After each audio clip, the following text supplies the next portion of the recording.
Good day, ladies and gentlemen, and welcome to our first ever episode of the World Talk in the year of 2020. I hope you all had a lovely winter break.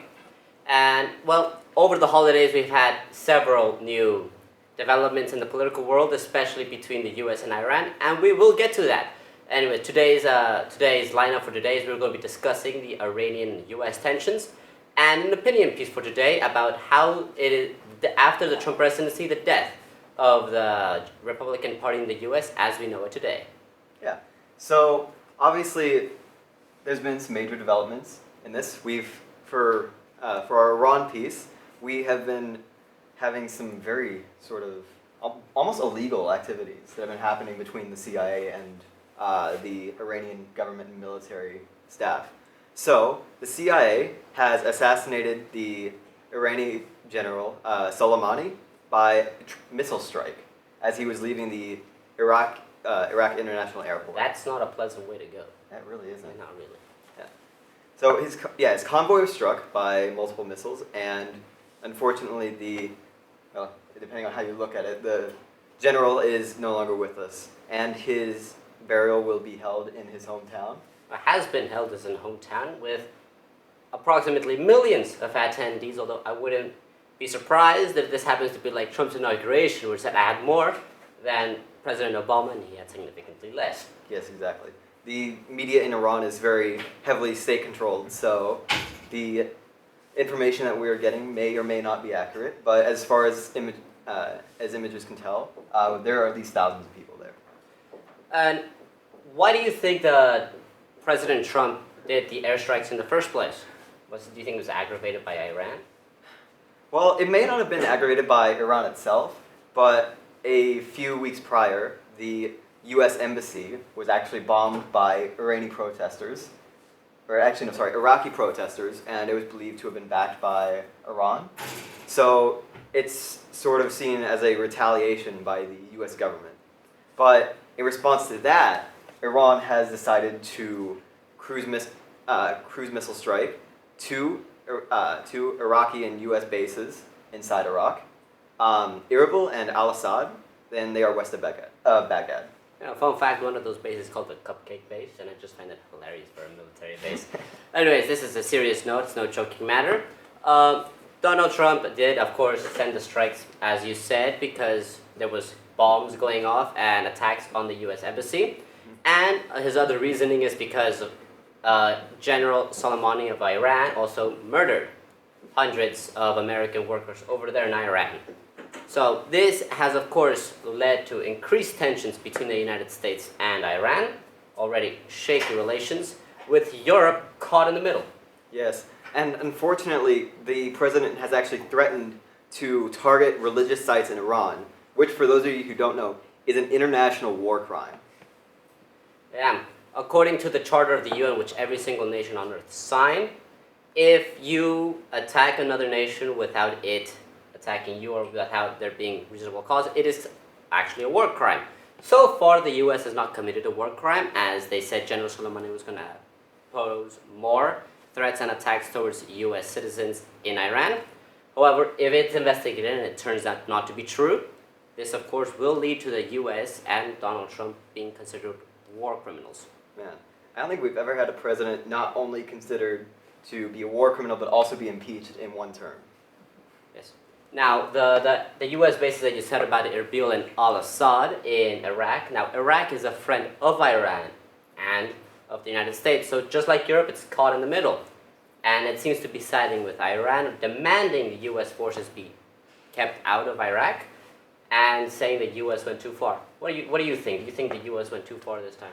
Well, I mean, yes, actually.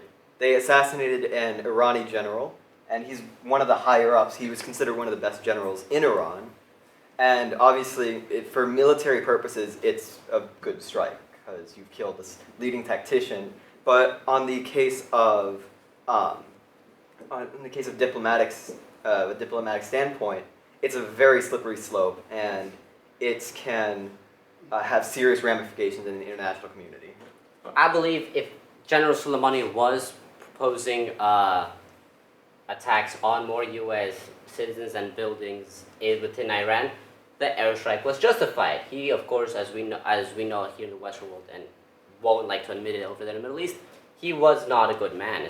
He was just carrying out the orders of the leader of Iran by attacking U.S. citizens and Westerners. However, if it turns out to be not true that he was proposing attacks, then I do actually believe the U.S. went too far instead of trying to solve it in a different diplomatic way, the way Obama did with the nuclear treaty. Yes, of course. It's definitely going to have major ramifications. And of course, as we've seen on the internet, people have actually started joking about it, that this is going to be the outbreak of World War III. Of course, that sort of situation is not nearly as likely, but what may be more likely is U.S. involvement in Iran, which would not be good for either side. Especially if they start bombing cultural sites. Of course, that would definitely ruin the U.S.'s already fairly fragile reputation in the region. And also be considered war criminals by the United Nations, possibly leading to a loss of allies. Mm-hmm. Now, moving on from Iran, we will keep you updated if the story unfolds. Moving on, however, we will talk about how the Republican Party has shifted a lot since the ascendancy of the Trump presidency and how it might change at the end. Now, the U.S.'s Republican Party, represented by the elephant, is the country's right-wing party, currently in power of the presidency with President Donald Trump. However, since there's only two parties in the U.S., they tend to vary between moderates, centrists, extremists, and everything in between. Now, each party has shifted greatly to one side or the other. For example, the Democratic Party, the left wing, is now shifting towards socialism, and the Republican Party is towards extreme right-wing ideologies.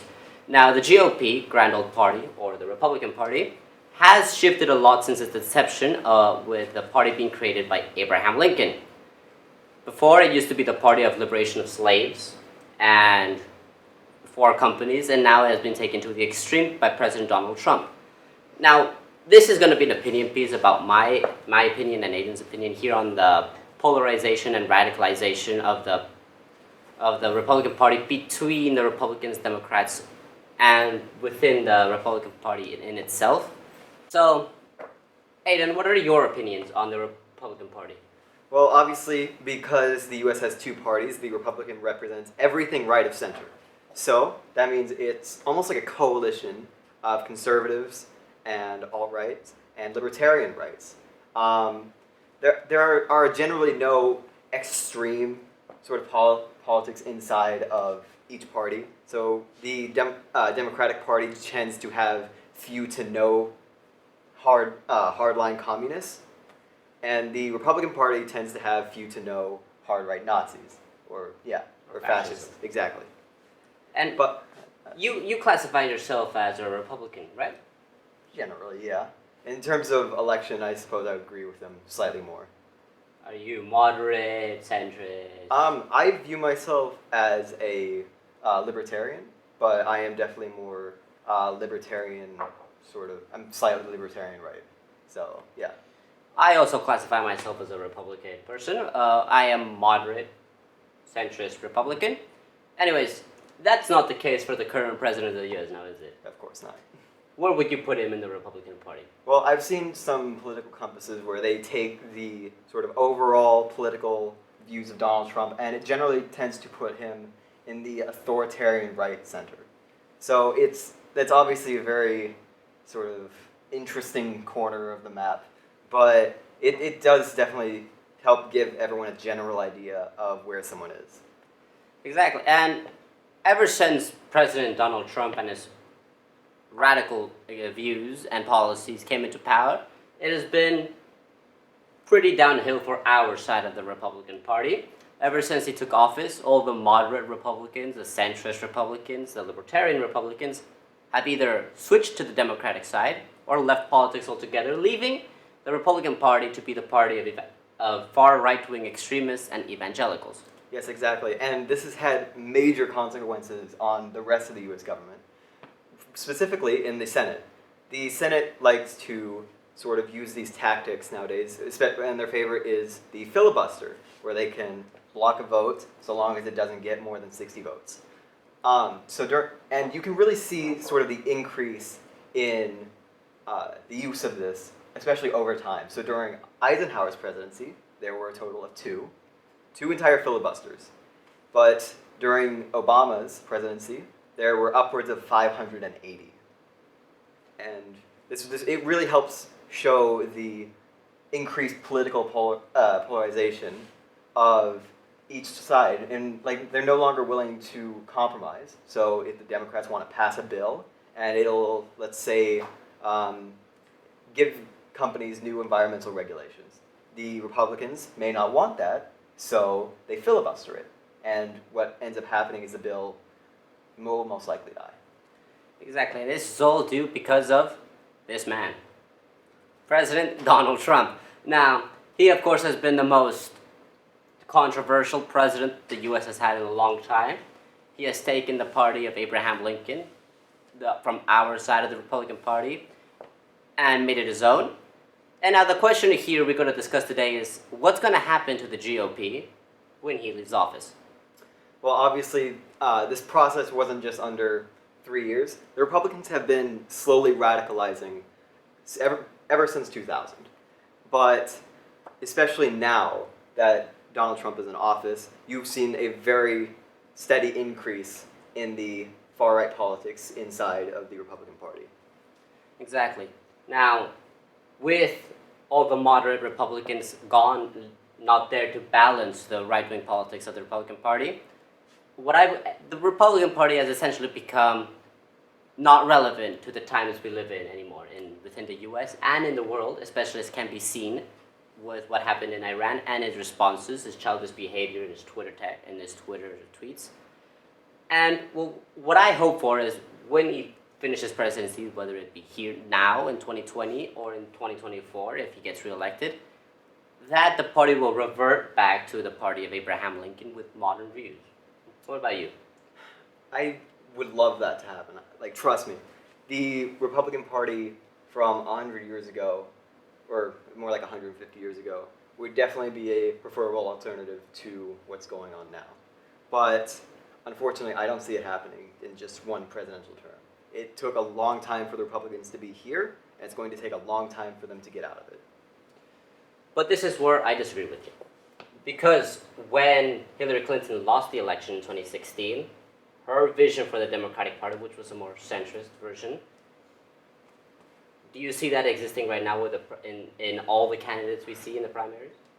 For the Republicans? Or? For the Democrats. Okay.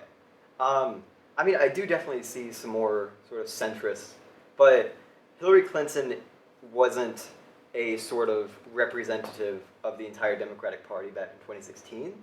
She was more like what some of the senior leading Democrats wanted, and unfortunately, the Democratic Party was left with her. And I'm in the opinion that if maybe she had done certain different things, or if there was a new candidate, Donald Trump might not have actually gotten into office. Yeah, and where my point was leading to, after she lost, the Democratic Party went and decided to try out the angle of democratic socialism. And so far, it's faring well for them against President Donald Trump. So now what I propose is, if he loses re-election, what won't stop the Republican Party from reforming itself from far right to more center or relevant politics? Well, obviously, that would depend on the Republican base. So about 43% of Americans supported Donald Trump at its height, and that number has remained relatively stable over the past couple of years of his presidency. But it would obviously depend on who the next president is.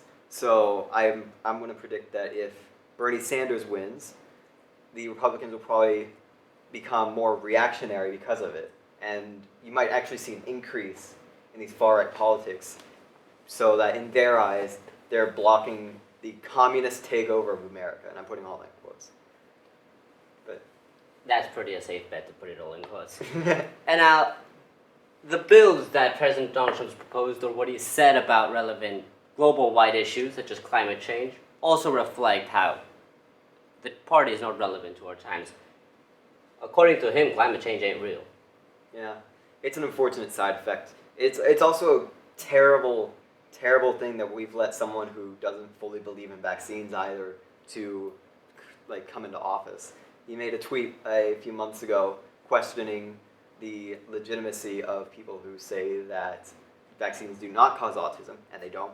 It has never been proven, and it's just a sad thing to see, like someone who not only sort of denies this massive struggle that our generation will probably end up facing, but also the science, like that says yes, this is right itself.